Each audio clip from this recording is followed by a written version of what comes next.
So basically, now we are going to start the next topic, that is metallites.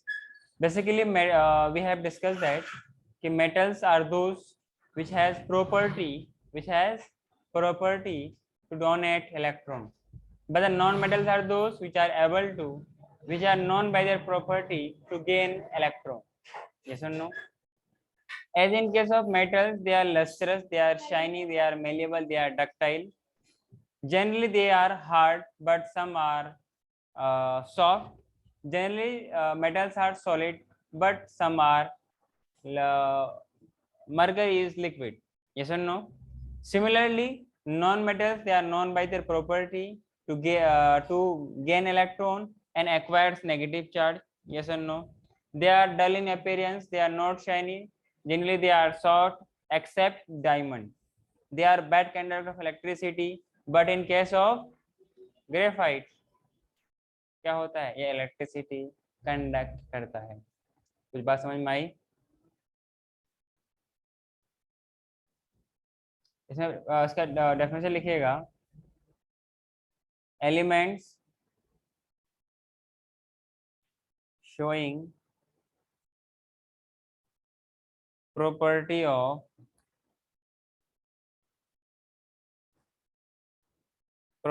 of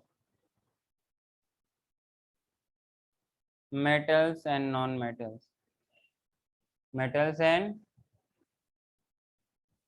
non-metals. Clear है? इनको हम लोग क्या बोलेंगे? मेटलाइट बोलेंगे. हाँ कि ना?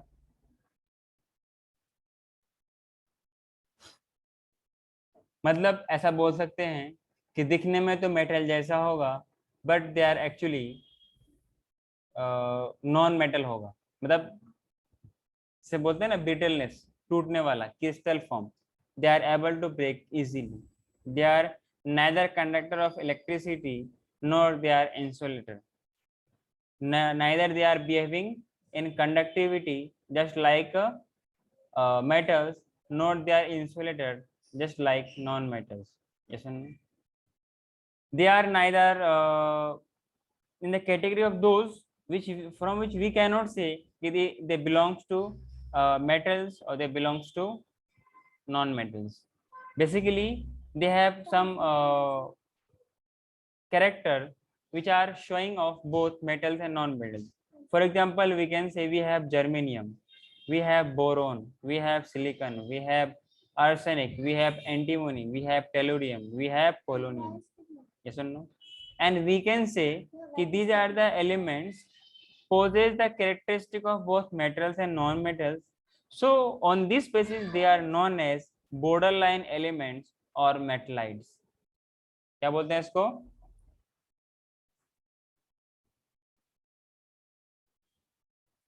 They are known as borderline elements, so called metallites. बात समझे क्या?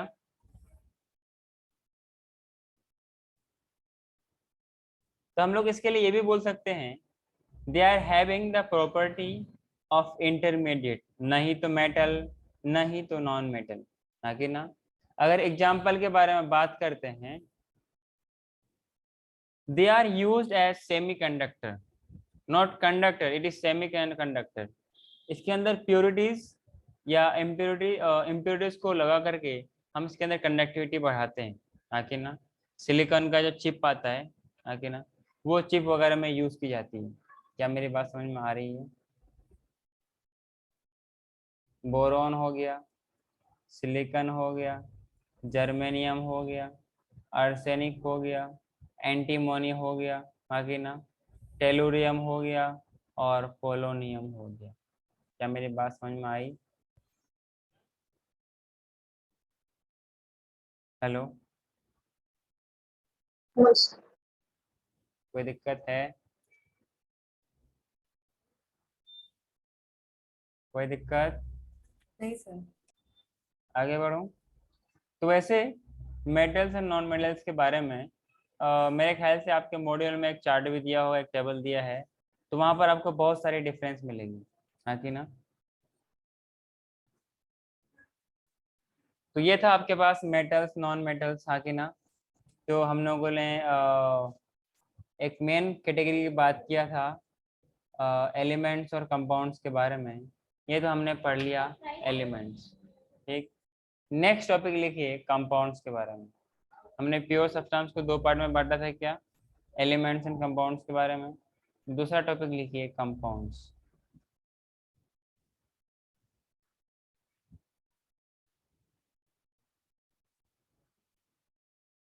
सर टेस्ट में आज की क्लास तक का है, पिछली क्लास तक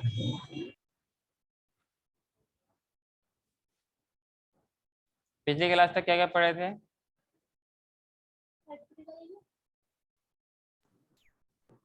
सर जो लास्ट लिखा था वो तो रिएक्शन है वो पॉइंट। ये तीसरा लेक्चर है ना। तो टेस्ट कब है? संडे को। संडे को sir. So for this till now, till today, till where we complete, वहां तक आएगा, ठीक है। सो once again I am saying you the pure substance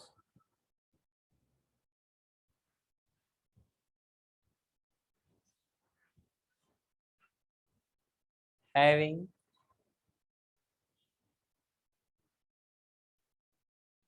two or more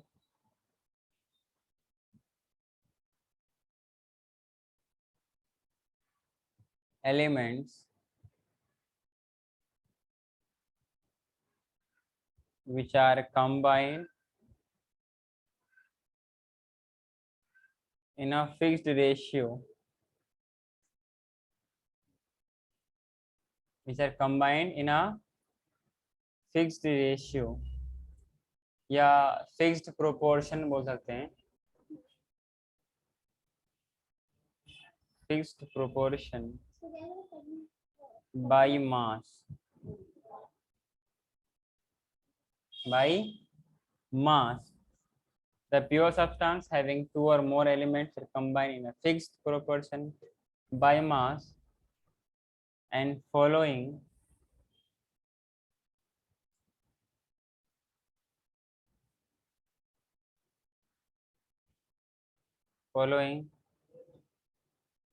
law of conservation of mass। Means ना तो इसका मास create होना चाहिए, नहीं तो इसको डिस्ट्रॉय होना चाहिए, ठीक। तो law of conservation of mass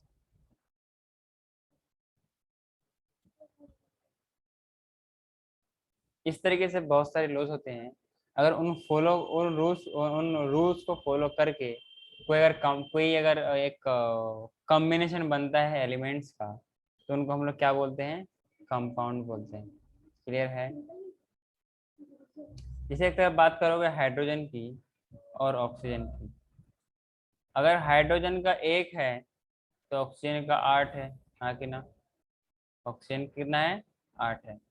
जैसे होता है आपके पास H2O, तो इसके कितने मॉलिक्यूल्स आएंगे जी? इनके 2 मॉलिक्यूल्स, इनके 1 मॉलिक्यूल्स, ठीक है। तो देखा जाए तो इनका नंबर में जब हम H2O बनाएंगे तो H2O कुछ इस तरह से होगा, मतलब 2 हाइड्रोजन और 1 ऑक्सीजन। कुछ बात समझ में आई? अरे बोलो। तो ऐसे केस में क्या होगा?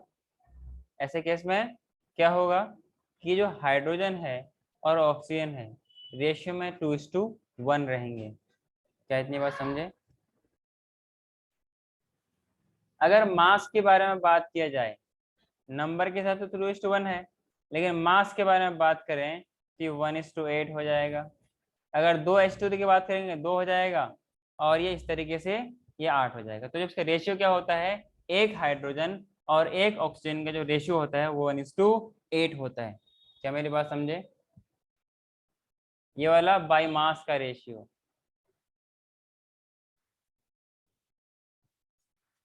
ठीक है। अरे बात समझे क्या?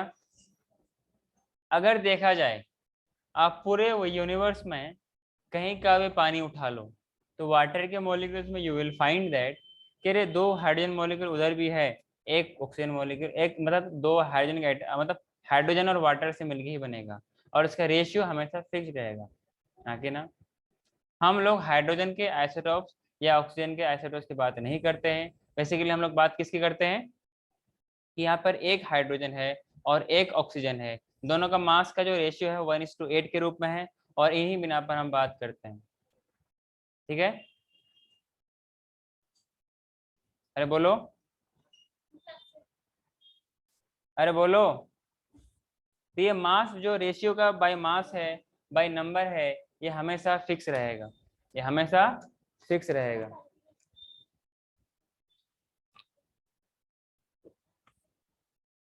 कहीं नहीं।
इतना लिखे क्या आप लोग? चाहे आप रेन का वाटर लीजिए या अपना क्या बोलते हैं पोर्टेबल वाटर लीजिए, या रिवर का वाटर लीजिए, या सी का वाटर लीजिए, या वेल का लीजिए, या लेक का लीजिए, पॉन्ड का लीजिए, आपको हमेशा ये जो दो एलिमेंट है यही मिलेगा, और फिक्स रेशियो में by mass it is 1:8, by mass it is 1:8। हाँ कि ना? तो दो हाइड्रोजन के मॉलिक्यूल मिलेगा, दो हाइड्रोजन के एटम मिलेंगे, और एक ऑक्सीजन के मिलेंगे। आगे बढ़ो, क्या बताइए? हाँ सर। नेक्स्ट बात करते हैं हम लोग, जो कंपाउंड्स बात किया, तो we have types of compound, types of compound. ठीक है जी? जैसे आप लोग व्हेन यू ग्रो आफ्टर, मतलब कि जैसे आपकी ग्रोथ होती रहेगी, माइंड की डेवलपमेंट होती रहेगी, क्लास 9th में है अभी, क्लास 10th में पहुंचेंगे। ठीक है? तो जैसे अगर देखा जाए ना, इनका डिटेल्स वगैरह आईसीएसई बोर्ड में अच्छी खासी है। मैं तो सोचा था कि मैं आपको वो कराऊंगा, लेकिन फिर आपका मॉड्यूल और इस तरह छूट जाएगा, इसलिए मैंने उसको भी नहीं कराया। लेकिन बेसिकली कुछ मैं बेसिक यहाँ पे बताऊंगा, इनका काफी डिटेल से चीजें दी जाती है कि ना? तो बेसिकली जब हम लोग कंपाउंड्स की बात करते हैं, तो कंपाउंड्स में पहले हम लोग बात करेंगे इनऑर्गेनिक कंपाउंड्स। कौन सा? Inorganic compound.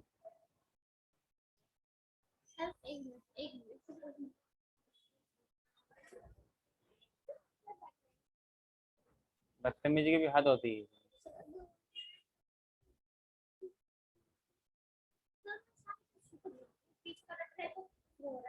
रिवाइज कर, संडे को एग्जाम है ना? So in next we have inorganic compounds. हाँ कि ना? दूसरा हम लोग बात करेंगे क्या? Organic compounds. हाँ कि ना? Organic compounds. अगर इनका हम लोग सोर्स की बात करें ना, तो बेसिकली जो इनऑर्गेनिक कंपाउंड है, इनका नॉन लिविंग सोर्स होता है। कौन सा? और लिविंग नॉन लिविंग में कितना डिफरेंस है, ये आपसे ज्यादा कोई नहीं जान सकता, अगर याद होगा तो, क्योंकि मैंने वो सारी चीजें बता रखी है जो आपको जरूरत पड़ेगा लिविंग और नॉन लिविंग के बीच में डिफरेंशिएट करने का। हाँ कि ना? Obtain from non living sources, जैसे कि रॉक्स हो गया एंड मिनरल्स हो गया। ठीक है? वहीं पर ऑर्गेनिक कंपाउंड के बारे में बात करें, they are obtained from living beings, obtained from living source या living beings बोल सकते हैं, जैसे कि plants and animals. In this inorganic compound, basically all contain all carbon containing compound as their main or constituent या essential constituent, so therefore they are known as carbon compounds. तो organic compounds को हम किस नाम से जानते हैं? Carbon compounds के भी नाम से जानते हैं. अरे हाँ कि ना, किस नाम से जानते हैं? ऑर्गेनिक, इनऑर्गेनिक कंपाउंड्स को कार्बन कंपाउंड्स के पे नाम जानते हैं, कार्बन कंपाउंड्स. ये क्लास 10th में 4th चैप्टर में मिलेगा, कार्बन्स एंड इट्स कंपाउंड्स. कुछ बात समझ में आई क्या? अरे बोलो. हाँ, जनरली जैसे आप लोग अगर इसका एग्जांपल की बात करोगे तो एग्जांपल में क्या क्या आएगा? कॉमन सॉल्ट्स वगैरह आएंगे, मार्बल आएगा, हाँ कि ना, वॉशिंग सोडा आएगा, वॉशिंग सोडा हो गया, बेकरी में बेकिंग सोडा हो गया, हाँ कि ना. अरे बोलो. CO2 ये भी एक इनऑर्गेनिक कंपाउंड है, बात समझे क्या? और अमोनिया, अमोनिया का फुल फॉर्म क्या होता है, कोई बताएगा मुझे? NH3. इनका फॉर्मूला क्या होता है? NH3.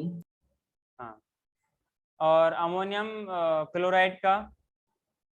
NH4Cl. NH4Cl, very good. Ammonium का? NH4. NH4 plus. ठीक. से प्लस तो उसका चार्ज हो गया ना, आपने बस उसका ammonium compound. Ammonium ammonium ion का ही नाम है, ठीक है. Okay sir. तो कार्बन कंपाउंड्स में क्या आएगा आपके पास? मीथेन आएगा, इथेन आएगा, प्रोपेन आएगा, ब्यूटेन आएगा, वो सारे के सारे कार्बन कंपाउंड्स इसके अंदर आएंगे. All constituent of cooking gas, ये सब इसी के अंदर आएंगे, हाँ कि ना, ये इसी के पार्ट्स हैं. Next we have alcohol. Alcohol क्या है? ये भी एक ऑर्गेनिक कंपाउंड है. एसिटिक एसिड है, शुगर है, प्रोटीन्स है, ऑयल्स है एंड फैट्स है. बात समझे? आगे बढ़ूं? नहीं सर, एक मिनट. तो जल्दी कीजिएगा.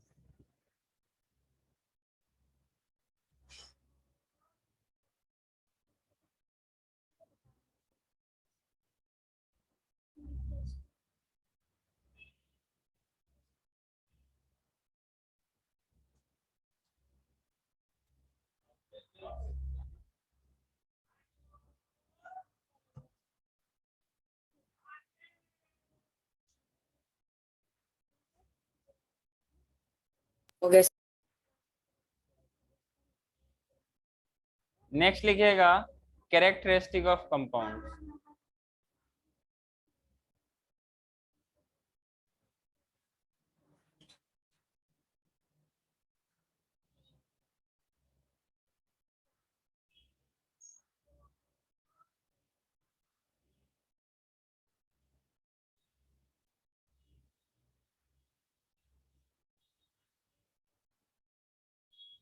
Characteristic of compounds. जब हम लोग बात करते हैं इनका प्रॉपर्टीज या इनके कैरेक्टरिस्टिक किसके, कैसे पहचानेंगे कि आपके पास ये कंपाउंड कहलाएगा? जब भी कोई एलिमेंट कंपाउंड बनाएगा वो हमेशा फिक्स रेशियो में बनाएगा, चाहे आप 1 क्विंटल बनाओ या 1 ग्राम बनाओ. बात समझ में आ रही है? चाहे मात्रा में, अमाउंट में कितना भी कम हो, कंसंट्रेशन में कितना भी कम हो, लेकिन उसके कंस्टिट्यूएंट के अंदर इनका जो रेशियो है, जो प्रोपोर्शन है, वो हमेशा हमेशा हमेशा सेम रहेगा, हाँ कि ना. सो तो प्योर कंपाउंड की बात करते हैं, इसका मतलब इम्प्योर कंपाउंड भी हो सकता है, हाँ कि ना. कंपोज्ड ऑफ सेम एलिमेंट,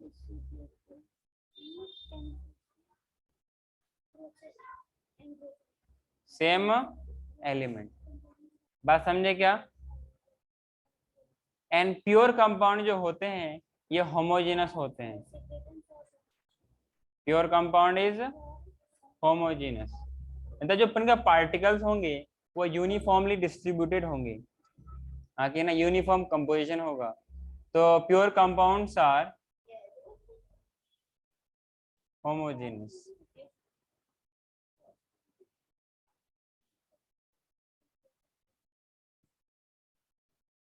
ये बनेगा कब? फॉर्म्ड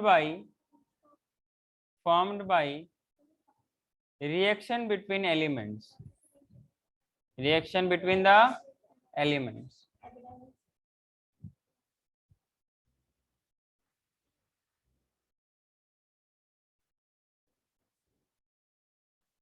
बात समझे क्या जी?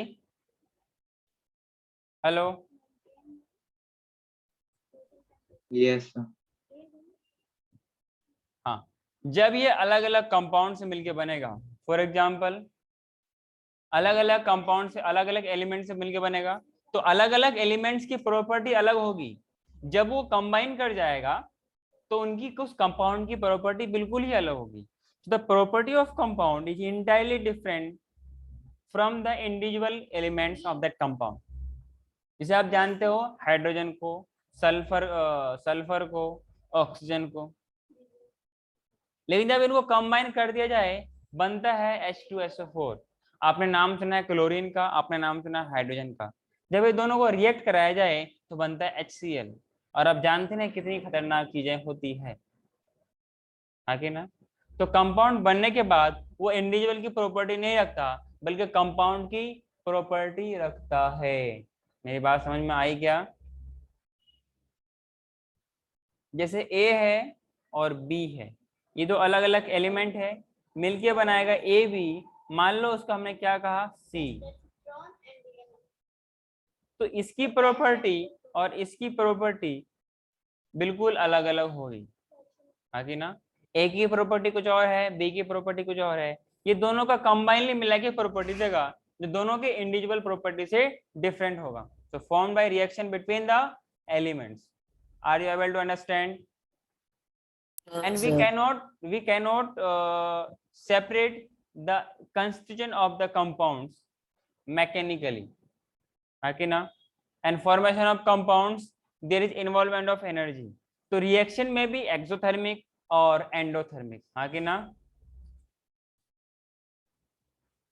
Compound formation requires energy,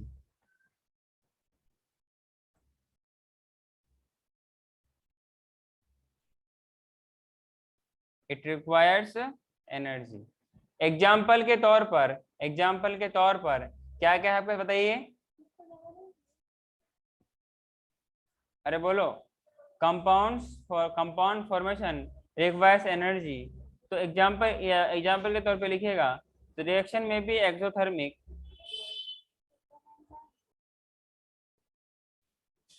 and endothermic.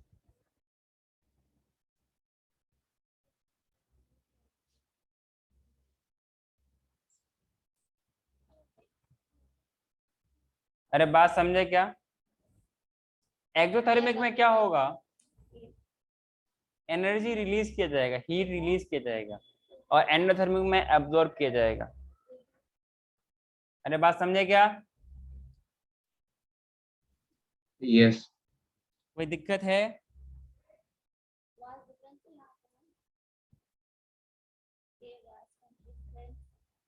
इसको हम कोई वास्ट डिफरेंस बोलते हैं। अरे आगे बढ़ो। यस हाँ, किसी सब्सटेंस की, जैसे आपके इसमें मॉड्यूल में कुछ पॉइंट दे रखे हैं, किसी सब्सटेंस की प्योरिटी आपको जानना चाहते हो तो उनके मेल्टिंग पॉइंट, बॉइलिंग पॉइंट के हिसाब से हम कर सकते हैं, वो फिक्स्ड होंगे। ठीक है ना। तो melting point of pure substance will be different and impure का बिल्कुल डिफरेंट, आगे ना। कोई सैंपल दे रखा है, आप उनका मेल्ट करके या उनको बॉईल करके देख सकते हैं कि प्योर सैंपल है या इम्प्योर सैंपल है, आगे ना। जैसे कि क्या आप जानते हो, जैसे कैंडल बर्न करता है, या जब हम कुछ जलाते हैं तो क्या बनाता है, मतलब हो रहा है ऑक्सीडेशन। तो जब जब ऑक्सीडेशन होगा, कार्बन डाइऑक्साइड और वाटर वेपर रिलीज करेगा, और हीट भी रिलीज करेगी और लाइट एनर्जी भी रिलीज करेगा। मतलब जहां पर एनर्जी का और हीट का रिलीज हो रहा है, इसका मतलब बोले तो द रिएक्शन इज एक्सोथर्मिक या endothermic. Yes, hello, Yes, sir. क्या है? Exothermic. एक्सोथर्मिक, जहां पर हीट का रिलीज होगा। हीट रिलीज कैसे मालूम चलेगा? After reaction it will cool down, क्योंकि हीट रिलीज हो रहा है ना। अगर आप चाहते हो, ये आपको आगे भी चल के केमिस्ट्री में काम आएगा, थर्मोडायनेमिक्स में। हीट बेसिकली किसी सिस्टम से हम उसका टेम्परेचर घटाते बढ़ाते कैसे हैं? बेसिकली टेम्परेचर क्या है? Degree of hotness and coldness. अरे यस और नो?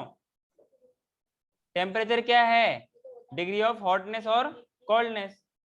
अगर आप चाहते हो किसी का टेम्परेचर कम हो, तो बेसिकली आपको जो भी टेम्परेचर घटाना बढ़ाना, ये प्रॉपर्टी है हीट का लेन देन। अगर आप हीट एब्जॉर्ब करेंगे तो टेम्परेचर बढ़ेगा, टेम्परेचर राइज करेगा। अगर आप हीट लूज करेंगे तो आपका बॉडी का टेम्परेचर कम होएगा। फॉर एग्जाम्पल हमारी बॉडी में क्या होती है? स्वेटिंग होती है। तो स्वेटिंग से क्या करता है? कूलिंग करता है। कूलिंग के दौरान अपने बॉडी से हीट रिलीज होती है। तो हीट का रिलीज करना बॉडी का टेम्परेचर को कम करता है, आगे ना। और इस तरीके से हम लोग होम्योस्टेसिस को मेंटेन करते हैं। अरे बोल, होम्योस्टेसिस क्या करते हैं हम लोग? मेंटेन करते हैं। कोई दिक्कत है क्या?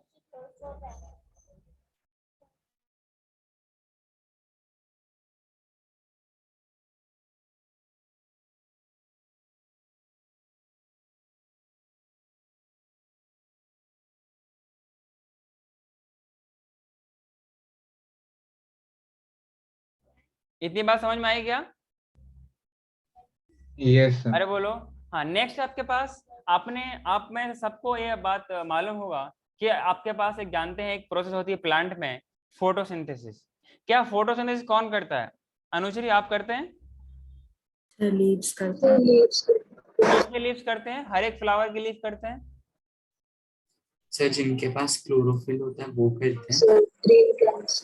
हाँ, ऐसे प्लांट जिनके पास क्या है? क्लोरोफिल है, वो क्या करेगा? फोटोसिंथेसिस करेगा, हाँ कि ना। तो during photosynthesis chlorophyll traps light energy and converted into chemical energy. ये आप सबको अच्छे से मालूम है, बचपन से पढ़ते आ रहे हैं। Class 5, class 6, class 7, class 8, class 9, class 10, class 11 and so on, हाँ कि ना।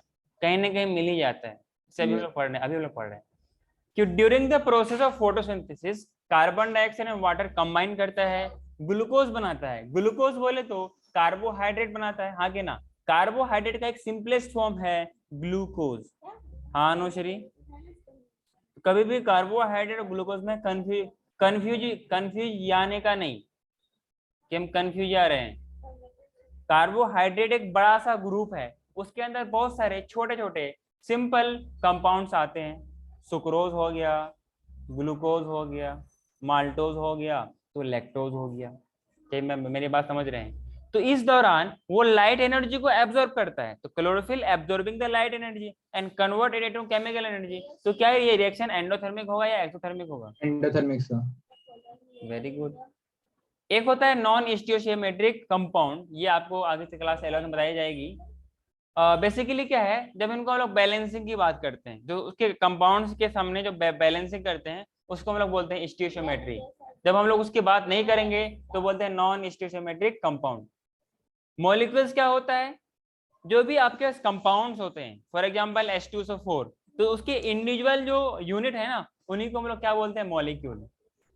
बात समझ में आ रही है? और कंपाउंड के अंदर बहुत सारा मॉलिक्यूल्स होगा।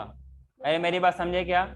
And they will have definite atomic composition refer to as stoichiometric compound. जैसे CH4 है, H2O है और NH3 अमोनिया है, आगे ना। कुछ कंपाउंड ऐसे होते हैं जहां पे एटम्स का कंपोजिशन वेरिएबल होता रहता है। एटम्स का कंपोजिशन, जैसे देखो मीथेन बनने के लिए एक कार्बन 4 हाइड्रोजन चाहिए। H2O बनने के लिए दो हाइड्रोजन एक ऑक्सीजन चाहिए। तो basically presence of the fixed number of elements, fixed number of atom, that showing that these are the type of stoichiometric compound. जहां पर उनकी नंबर लिमिटेड है, फिक्स्ड है, नॉट वेरिएबल। अरे हाँ, कुछ ऐसे होते हैं जिनका एटॉमिक कंपोजिशन वेरिएबल होता रहता है, उनको बोलते हैं non stoichiometric compound. The composition of cuprous sulphide, cuprous sulphide नाम सुना है, CuS होता है। कभी कभी क्या होता है, Cu2S भी होगा और Cu 1.7 to 1.7S भी होगा, मतलब Cu2S भी हो सकता है। इस तरीके से डिपेंड करता है इनका ऑक्सीडेशन स्टेट पे, हाँ कि ना। सल्फाइड होता है, सल्फेट होता है, कार्बोनेट होता है, हाँ कि ना। सल्फाइड, सल्फेट, क्लोराइड, क्लोराइड, इस तरीके से ITE IDE लगा के हम लोग अलग अलग कंपाउंड्स की बात करते हैं। क्या इतनी बात मेरी आप लोग समझे क्या, हाँ या ना? अरे बोलो, हेलो। हाँ सर समझ। एक आपके मॉड्यूल में क्वेश्चन दे रखा है कि identify the constituent elements of following compounds. Baking soda है, अमोनियम क्लोराइड है, जिंक सल्फेट है, कैल्शियम नाइट्रेट है, सिल्वर क्लोराइड है, अमोनिया है। तो बताइए अमोनियम क्लोराइड के अंदर क्या क्या आएगा अनुश्री? अमोनियम क्लोराइड के अंदर क्या क्या आएगा? इनके इंडिविजुअल कंपोनेंट्स कंस्टिट्यूएंट क्या आएगा, फटाफट बताइए। सर मतलब अलग अलग ऐसे क्या पूछ रहे सर? इनके कंस्टिट्यूएंट का नाम बताना है। कंस्टिट्यूएंट बोले तो इनके इंडिविजुअल एटम्स का नाम बताना है कि अमोनियम क्लोराइड में कौन कौन आएगा। सर अमोनियम और क्लोरीन। बेसिकली इसका फॉर्मूला क्या होता है, NH4Cl होता है। तो NH4Cl नाइट्रोजन है, हाइड्रोजन है और अच्छा क्लोरीन है, ओके सर। हाँ कि ना। रवि आप बताओ हाँ सर। अमोनिया के अंदर क्या क्या पाया जाता है, फटाफट विदाउट लूजिंग एनी टाइम। अरे बैगेट देख के बोलो, स्क्रीन को देख के बोल लो।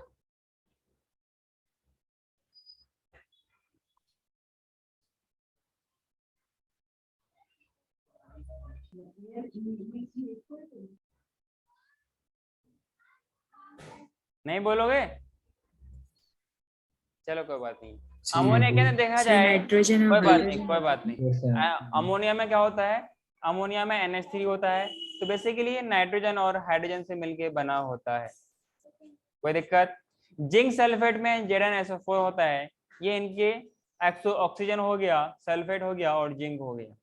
वैसे कैल्शियम नाइट्रेट होता है CaNO3 होल ट्वाइस, क्योंकि कैल्शियम की वैलेंसी 2 होती है, तो कैल्शियम, नाइट्रोजन और ऑक्सीजन, ठीक है। वैसे आपका होता है बेकिंग सोडा, सोडियम बाइकार्बोनेट भी इन्हें बोलते हैं, NaHCO3, sodium, hydrogen, carbon, oxygen. अरे बात समझे क्या, बात समझ में आई? सर वो सोडियम बाइकार्बोनेट का एक और बार समझाइए। सोडियम हाइड्रोजन कार्बोनेट और इन्हें हम क्या बोलते हैं, बेकिंग सोडा, NaHCO3। इसमें सोडियम आ रहा है, हाइड्रोजन आ रहा है और कार्बन आ रहा है और ऑक्सीजन आ रहा है, तो इनके 4 कंस्टिट्यूएंट हो गए, the constituent of different different compounds, हाँ कि ना। Yes sir. एक होता है वॉशिंग सोडा, एक होता है बेकिंग सोडा, ठीक। तो ये आपको दे रखा है, आपको वहां से लर्न कर लेना है। नेक्स्ट बात करें हम लोग मिक्सचर के बारे में।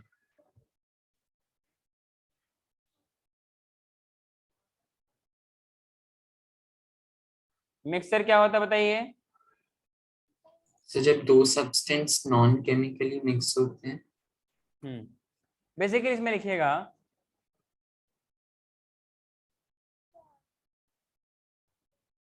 Sir heterogeneous. हाँ सर, हेटेरोजीनस क्या हेट्रोजेनस? सर मतलब दो हेटेरोजीनस को अगर एक साथ मिलाएंगे तो उसे मिक्सचर बोलेंगे ना। हाँ, मिक्सचर अलग अलग टाइप का होता है, होमोजेनस और हेट्रोजेनस, ठीक है, हेट्रोजेनस और होमोजेनस। इसमें लिखेगा the forms of matter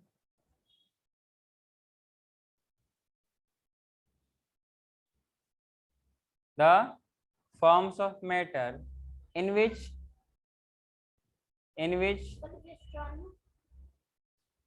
two or more substance बोले तो इसके अंदर एलिमेंट्स या कंपाउंड भी आ सकता है।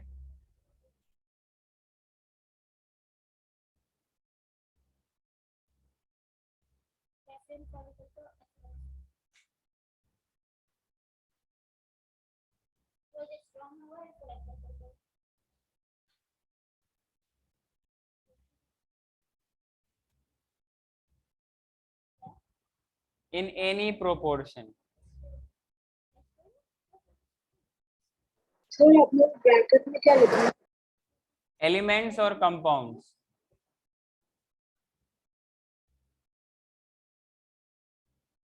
ठीक, सर आपने ब्रैकेट के बाद क्या लिखा है? एलिमेंट्स और कंपाउंड्स ब्रैकेट के बाद means are are present plus and present in any proportion. ठीक, अरे बोलो।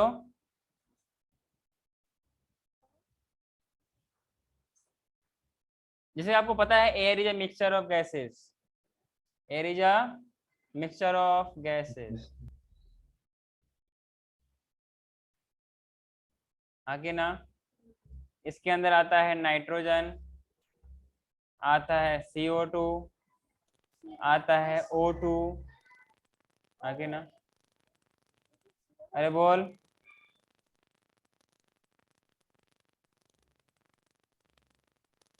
बात समझ में आई क्या? Yes sir. आगे बढ़ो।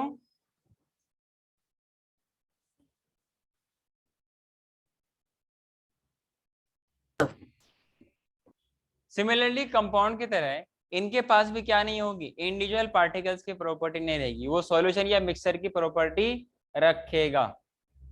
क्लियर है?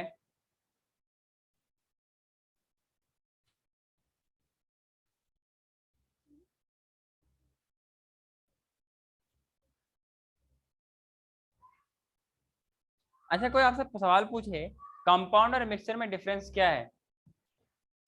Sir compound chemically bonded together होते हैं, लेकिन वही मिक्सचर जो है वो फिजिकली होता है, केमिकली नहीं होता है। और compound without any kind of bonding वो ऐसे ही मिक्स्ड अप होते हैं।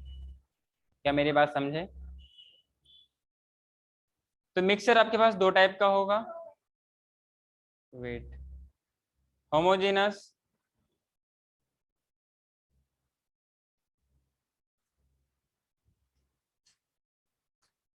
इसमें क्या होगा, यूनिफॉर्म कंपोजिशन होगी,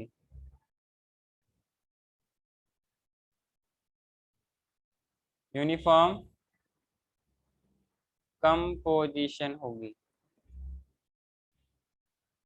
ठीक है, जैसे कि शुगर सॉल्यूशन। दूसरा होता है हेटेरोजीनस मिक्सचर। अरे बोलो, माइक ऑफ कीजिए, किसका माइक चल रहा है? Non uniform composition, non uniform composition,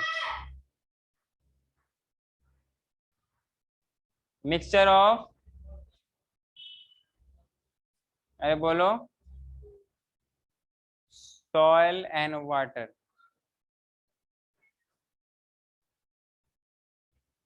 अरे बात समझे क्या?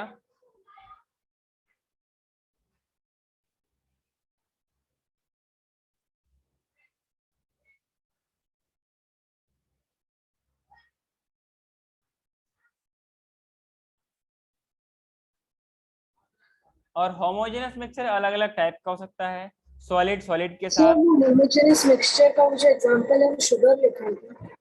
sugar Sugar solution, solution. sugar solution. Okay. SOL पे पावर n का मतलब होता है सॉल्यूशन।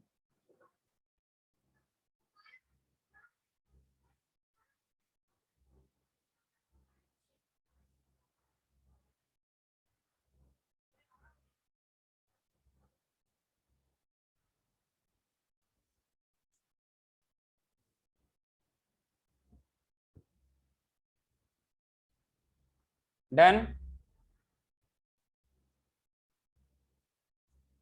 होमोजेनियस पे आप इंडिविजुअल पार्टिकल को ये पहचान नहीं पाएंगे।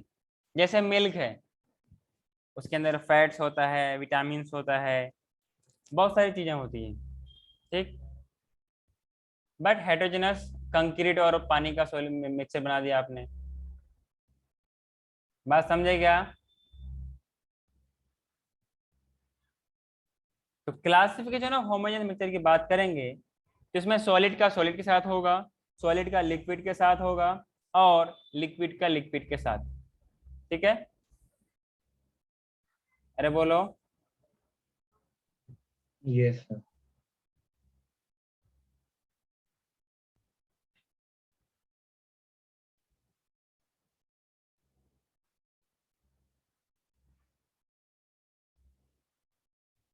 आगे बढ़ूं। अगर हेटेरोजेनस की बात करोगे तो सॉलिड का गैस के साथ, सॉलिड का सॉलिड के साथ, और सॉलिड का लिक्विड के साथ। आपको गैस का गैस क्या मालूम ही है। अरे बोलो, अरे बोलो।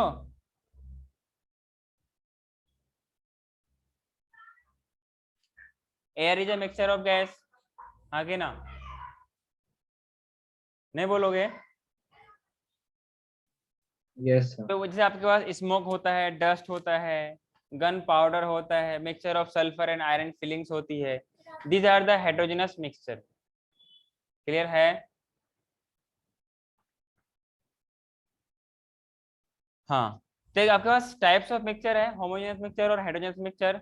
उनका एग्जांपल के साथ, गैस का गैस में, गैस का लिक्विड में, gas in solid, liquid in liquid, liquid in solid, solid in liquid, solid in solid, ये सब दे रखा है। जैसे एलॉय क्या होता है, सॉलिड इन सॉलिड का मिक्सचर है, वो भी होमोजेनस वाला, वो भी होमोजेनस वाला। क्या याद रहेगा? तो जैसे आपके पास एनसीईआरटी में इलस्ट्रेशन दे रखा है, वो सारे आपको सॉल्व करने हैं। क्या करने हैं? आपको सॉल्व करना है, ठीक है। नेक्स्ट टॉपिक लिखिए सॉल्यूशन।